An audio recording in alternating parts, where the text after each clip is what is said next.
Welcome to the deep dive. Today, we're digging into some really unique theological material. Yes, it offers quite a distinct view on divine purpose, existence itself. Right. And our goal here is to kind of unpack its framework, specifically around these first and second divine beings. How they interact with space-time, judgment, and the completion of creation. And we've got scriptural references pulled into Revelation, Corinthians, John to help flesh it out. It's definitely a profound text. What strikes me is how it tackles these huge, ancient questions, but with a particular structure in mind. Yeah, a sort of meticulously planned narrative, you could say. Where everything seems to have its place, its purpose. Okay, so let's jump right in then. The source kicks off with this really interesting idea. The inheritance of space-time. Yes, that the second divine being inherits space-time, but it's not just like, getting property. It's framed as a mission. A cosmic assignment, almost. Right, to eradicate sin within space-time. And through that, complete creation. That's massive. It is. And the text is clear about the end point. Once that mission's done, this perfected space-time gets presented back to the first divine being. Ah, okay. And that's when the first divine being becomes, quote, all in all.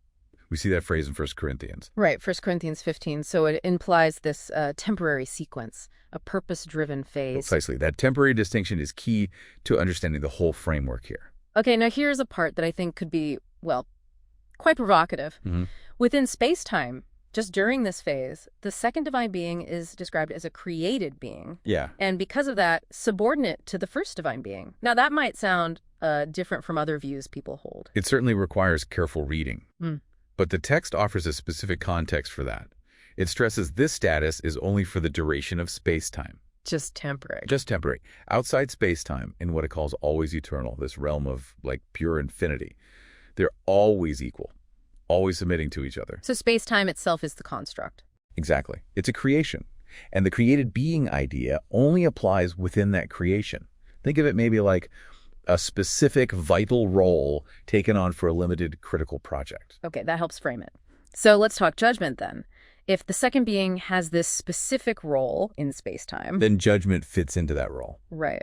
The source says the first being entrusted all judgment to the second. That's from John 5.22. And it mentions the great white throne, judgment based on deeds, the book of life, details straight from Revelation 20. So what's the basis for this judgment? Is it just arbitrary power? No, the text is really clear. The underlying principle is divine love. But that love is expressed through commandments within space-time. Okay. Disobeying those, harming others. That leads to the consequences described as the lake of fire. You see references in Matthew. So the severity is linked directly back to that mission. To annihilate sin, yes. It's presented as a necessary aspect of restoring purity to creation within the space-time construct. But still, that tension between intense judgment and divine love, how does the source bridge that? Well, that's where the cross becomes central in the text. Ah. The second divine being's act on the cross is shown as the ultimate demonstration of that divine love. And that act, it does something to free will. It completes free will, according to the source, for everyone who chooses to embrace that love. It's a response, a free choice, triggered by that demonstration. Okay, so free will completed, sin annihilated. What's the final picture for creation? It's transformative, death, suffering, they vanish. Creation reaches its intended perfection. The new heaven and new earth. Exactly. From Revelation 21, no more sorrow, no more pain. The idea is that space-time, created for this whole process, finally achieves its ultimate value through this journey of obedience and love. A cosmic restoration. That's a good way to put it. So wrapping this up for you, the listener, what we see here is this really intricate story. The journey. The second divine being operating within space-time, even as a created being for that specific purpose. All aimed at dealing with sin, perfecting free will. And bringing about this totally renewed creation before returning to that state of co-equality in the eternal. Yeah, it paints a picture of a divine economy, you could say, where love, judgment, freedom, they're all woven together in this massive eternal drama. So here's a final thought maybe for you to take away and ponder. If space-time, as this source presents it, is fundamentally a temporary stage. A stage for working out sin and completing free will. Right.